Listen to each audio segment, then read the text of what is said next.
Great. So thank you for having me here. This is going to be a lot of fun.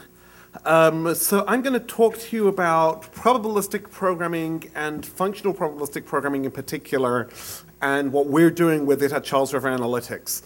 So I'm going to talk about what probabilistic programming is and why we're interested in it, a little bit of my history in probabilistic programming and the motivation for Figaro, some of the main concepts of Figaro, and then some examples of probabilistic programs.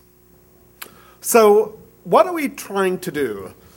Basically, probabilistic modeling is all about taking some information that you know, for example, that Brian ate pizza last night, and inferring or answering some questions that you don't know the answer to. Is Brian a student? Is Brian a programmer? And the key thing is there's some uncertainty in the answers. So you want to get from what you know to what you don't know under uncertainty. So probabilistic modeling is a way of doing that, where you create a joint probability distribution over all the variables you're interested in. So you might have the joint probability of pizza, programmer, and student. You may construct this directly, manually, using your own knowledge, or you may learn it from the data. You then assert the evidence that Brian ate pizza, and then you use probabilistic inference to get the answer, which in this case is to compute the conditional probability of student and programmer given pizza. Now, one of the most popular ways of doing this is to use generative models. Generative models are a kind of probabilistic models in which the variables are generated in order. So in this case, we might have the order student, then programmer, then pizza, and later variables can depend on earlier variables. So programmer might depend on student, pizza might depend on both programmer and student. This is an extremely popular paradigm. There's a huge number of kinds of models. You've probably heard of some of them. I'm not going to go over all of them. It's just very common and ubiquitous. So how do you build a new kind of generative model? You have a new problem. None of the models you're familiar with are 100% perfect with that problem. You want to build a new model for that problem. You have to come up with a representation, you need an inference algorithm, and you need a learning algorithm. These are all significant challenges, and there are literally hundreds of papers in the last few years of people coming up with new generative or non-generative probabilistic models that are slight variants on existing models, and it's enough effort that it's worthy of being a paper. So the question is, can we make this easier to build new probabilistic models and do probabilistic reasoning? So probabilistic programming systems provide the promise of doing this by providing two things. First of all, an expressive representation language that captures a very wide variety of probabilistic models. So if you want to build a new model, chances are you can do it in this language. And then built-in inference and learning algorithms that automatically apply to models written in the language, so you don't need to go and write your own inference and learning algorithms. Probably the dominant probabilistic programming paradigm is functional probabilistic programming. And the basic idea is this. In an ordinary functional language, an expression describes a computation that produces a value. So we may say student is true, programmer is the same as student, pizza is the same as student and programmer, and then the resulting value is a triple of student, programmer, and pizza. Obviously, there's no uncertainty in this ordinary functional program, but if we introduce some randomness into the program, we get something where the expression describes a random computation that produces a value. So now we say student equals flip 0.7. Flip represents flipping a coin, and it either comes out true or false, and this says it comes out true with probability 0.7. Programmer is, if it's a student, then it's true with probability 0.2, otherwise it's true with probability 0.1, and pizza, if it's a student and a programmer, then 90% chance the person ate pizza, otherwise a 30% chance. And again, the result is student, programmer, and pizza. So that's the basic idea. How are we supposed to understand these kinds of programs? There's a simple way of understanding them using what we call sampling semantics. So imagine running this program many times. Every time we get to a flip, we actually do a flip and generate either true or false with the appropriate probability. Now, each one of those runs is going to generate some sample outcome. And in each run, every outcome has some probability of being generated. So this defines a probability distribution over the outcome that gets generated. Do you have a question? Yeah, in let programmer equals if student, is that if true 0.7% of the time or 100% of the time if it's a student? So in any particular run, student will be either true or false. Okay. So by the time you get to programmer, student is either true or false. Whether it was true or false is determined by the flip. But by the time you get there, it has a particular value. Okay. Is flip 0.2 mean the same thing?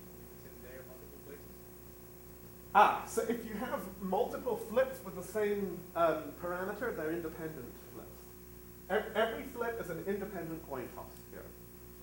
So they don't, if you have two flip point twos, they don't have to come out the same.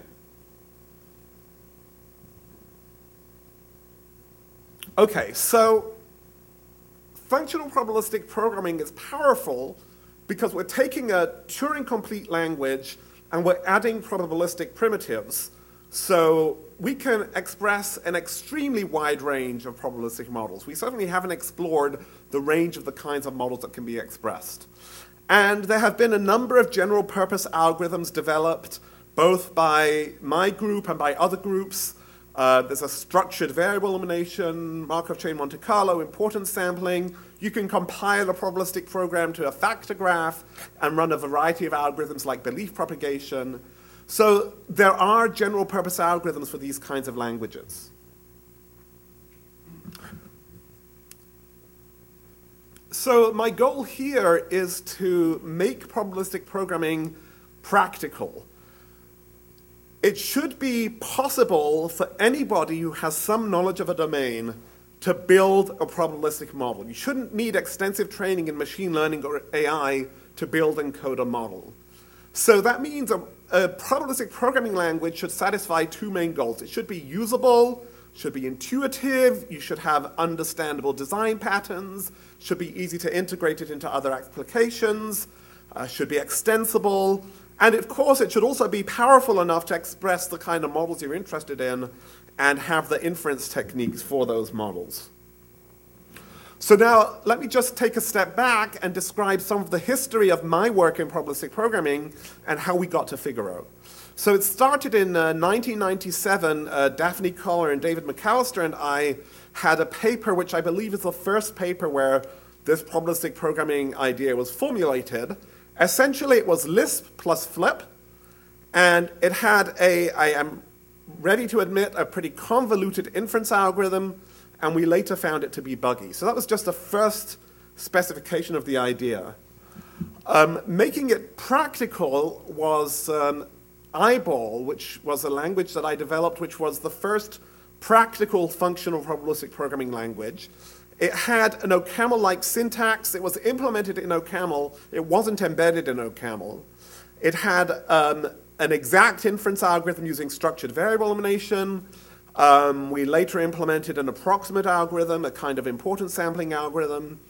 There were a couple of fundamental limitations to IBAL which led me to abandon it around 2007 or so. It was hard to integrate it with applications and with data. So if you want to build probabilistic models, you really want to be able to provide them a large amount of data and feed them into the program. And in IBAL, you really had to code the data into the program, which was not practical. And it was also limited in the kinds of variables that it could handle. For example, there were no continuous variables.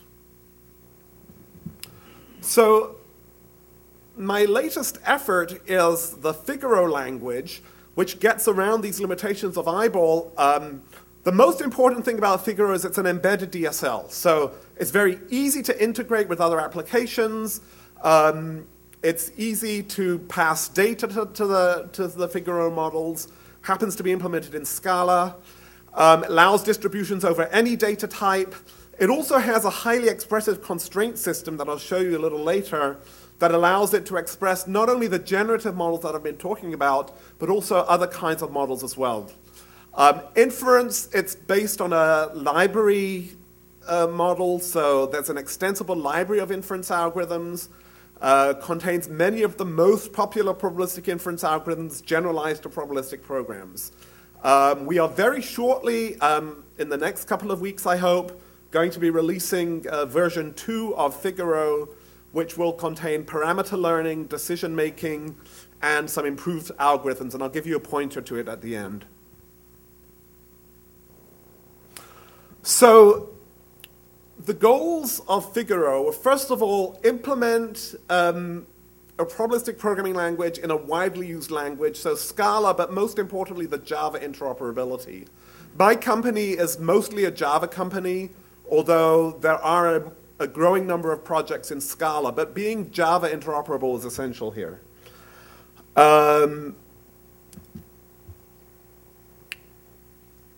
We're interested in describing models with interacting components, so talking about different objects and the way they interact is useful. Again, Scala is useful that way. The functional nature and extensibility and reuse. I'll skip the rest of this slide. Okay, so let's go to looking at the basic concepts in Figaro. So every probabilistic model and every component of a probabilistic model in Figaro is an element.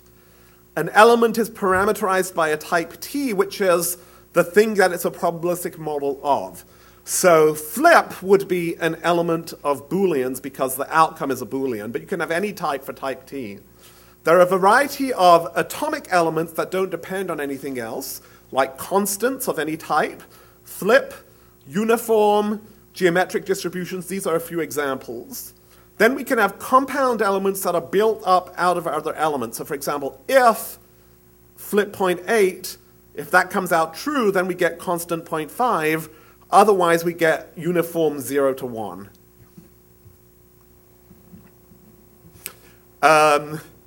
Maybe I shouldn't use monad because it's a bad word. Under the hood in Figaro is based on the probability monad. So constant is the monadic unit that takes any value and creates a probability distribution that returns that value with probability 1. Chain is the monadic bind, but you don't have to worry about the monad. Chain is a fundamental Scala class. And what that does, it takes one element, which is essentially the parent element. It's the thing that governs this distribution that we're trying to generate. So we take that parent element, generate a value of type T, apply a function to the T to generate an element of type U, and then generate a U from that element. So we take an element, generate a value, apply the function to get a new element, and finally we generate a new value from that element. So it's a way of chaining together probabilistic models to create larger models. So for example, here we have a chain where the parent is uniform 0 to 1, so we get some random number between 0 and 1. And then whatever that is, we create a normal distribution that has that number as its mean and 0.5 as its standard deviation. Apply is also very useful, and that's a way of taking the Scala function and lifting it to the space of probability distributions. So if we take an element which is a uniform random number between 0 and 1, and we use apply, and we apply the function that takes a double to that double times 2, then what we've done is we have a new random number which is equal to the value of the uniform distribution times 2. And most Figaro compound elements are implemented in this way. Another feature of Figaro is that any element can have conditions and constraints. A condition is a function from the element to a Boolean. It specifies a property that must be satisfied for a value to have positive probability, so it's a way of asserting evidence. We're saying, Brian definitely had pizza tonight. So we can apply a condition to the pizza element that it must be true. A constraint is similar, but it's soft, so it's a function from the value to a double, and it serves to weight the probability of the value. So there are two purposes to conditions and constraints. One is they're used for asserting evidence, but they're also used for specifying new kinds of models, including undirected models, and I'll show you an example in a moment. So, okay, let's see some examples. First example is if we're trying to describe a probabilistic process on a graph. So PageRank is a model of a process on a graph where we consider a random walk on the graph and we ask what is the probability that a particular node is hit on that random walk in a certain number of steps. So we can easily implement a random walk in Figaro. So we have some data structures that represent our graph. We have edges, we have nodes, we have a graph. We also have, I'm not going to show you the model, but we can describe a function that randomly builds a graph given some parameters. Okay, so now, once we've done that, we can define some parameters of the random walk. The number of steps, the graph itself, which is a result of calling this graph gen process, and the start node, which in this case is a uniformly selected node out of the nodes in the graph.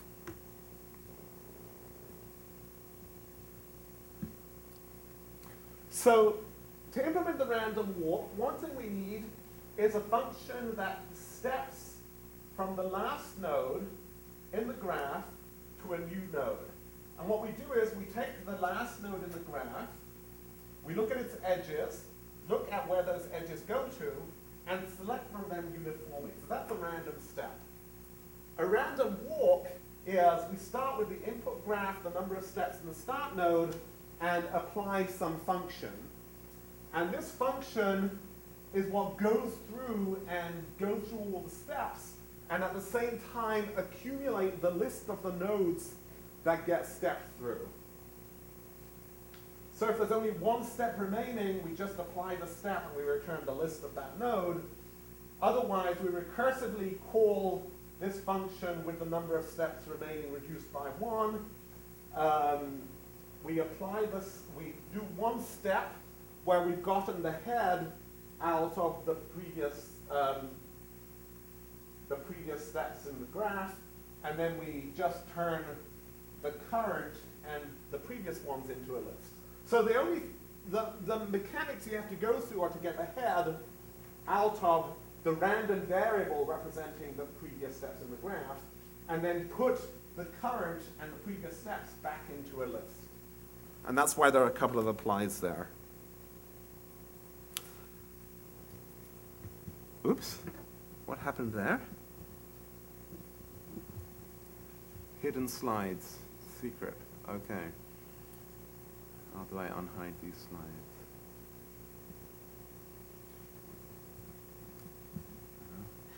The next slide will appear with probability. Okay, I'll just show it like this. You can see it like this.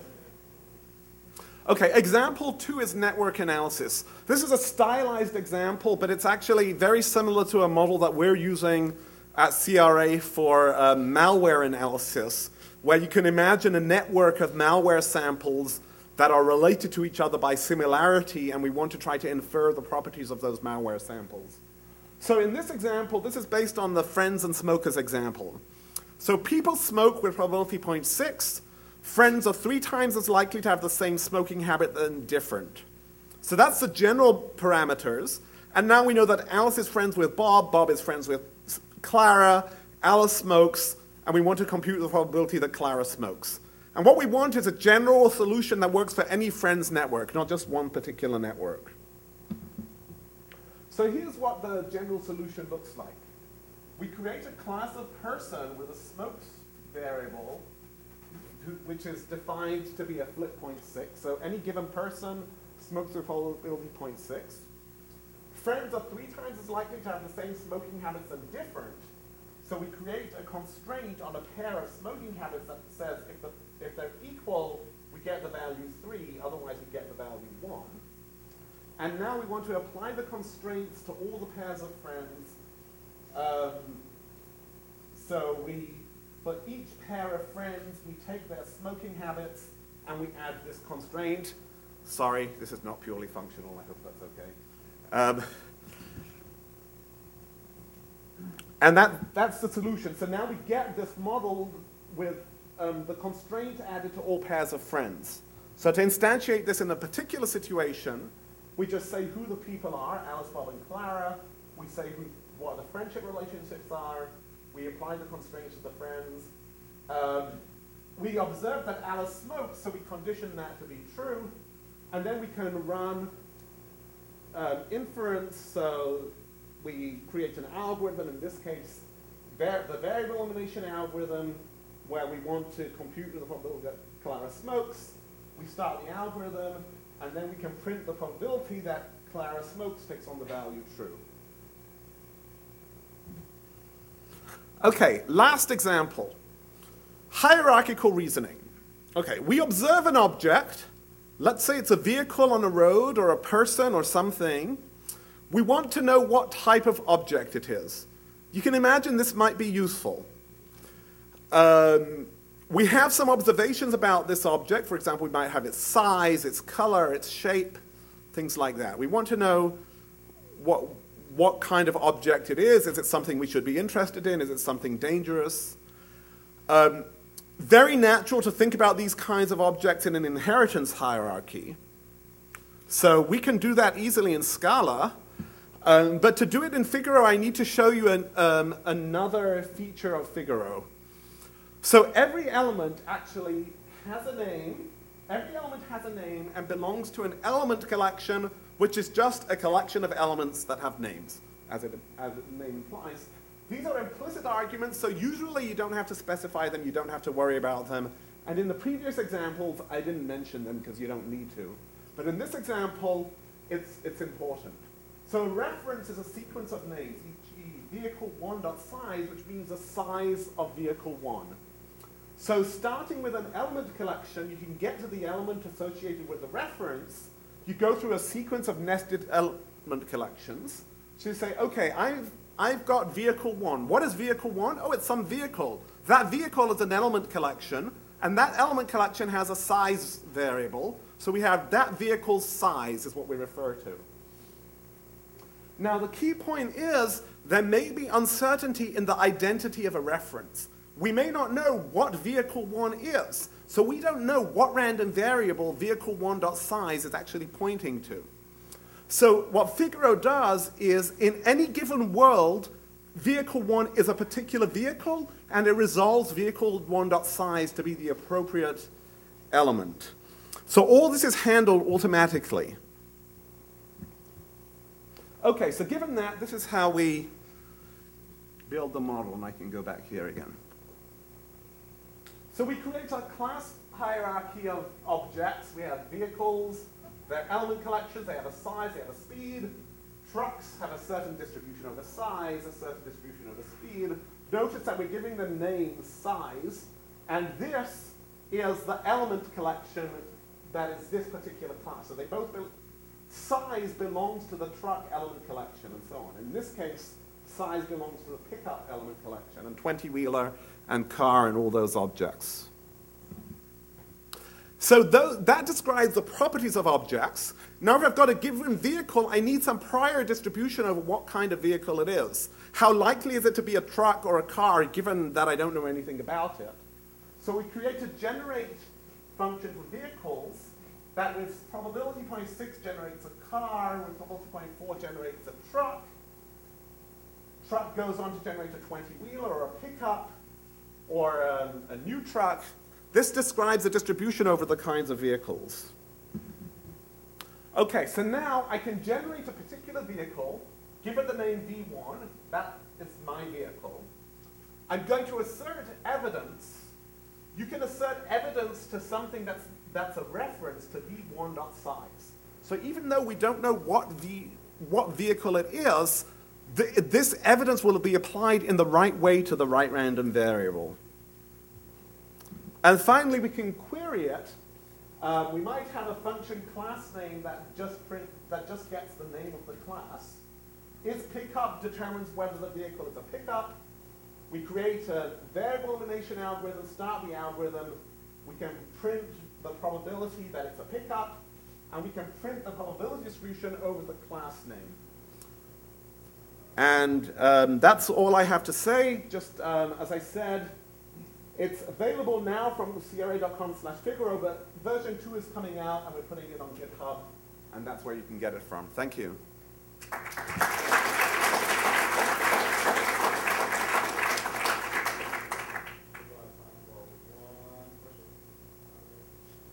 very curious about what the limitations of Figaro are, particularly things like potentially non-terminating programs, like putting that as a multitask, and also what kinds of constraints can be programmed. Maybe stuff like, x squared plus y squared is one, like circles. Yeah, so in terms of what you can express, there aren't really limitations, because you can have arbitrary programs and constraints. But in terms of what you can compute, of course, it's extremely limited. I mean, it's very, very easy to create a model that will break, that you won't be able to compute. So essentially what our job is, and what we're working on now, is figuring out how to help the programmer build models that will actually be tractable for reason over. When you say untractable, you mean it sort of degrades to rejection sampling? It could degrade to rejection sampling. It could even not terminate at all. There are a huge number of these systems out there, right? The family of languages you mentioned is far from the only family that does this sort of thing. Every word is Figaro.net, Norman Ramsey's old work. Right. So Norman Ramsey's work was actually with me. The church. There are a growing number of languages, yes. So what's the relationship between what you're doing here and all those other ones? Okay, so generally the languages fall into two categories. The ones which are their own language and the ones which are embedded libraries. Embedded libraries, the main ones are Figaro, Infer.net, and Factory, which is Andrew McCown's language. They have somewhat different goals. So Infer.net is more limited in its expressive power. I believe it doesn't have. So Microsoft is working on new languages like Fun, which goes beyond what Infer.net is. Infer.net is more limited in expressive power, and that makes it more tractable. They can compile it to a factor graph and do extremely efficient inference. Factory is also compiles to a factor graph, but it's more of a low level. It gives you tools to manipulate the compilation on a low level. It's not as much of a high level language.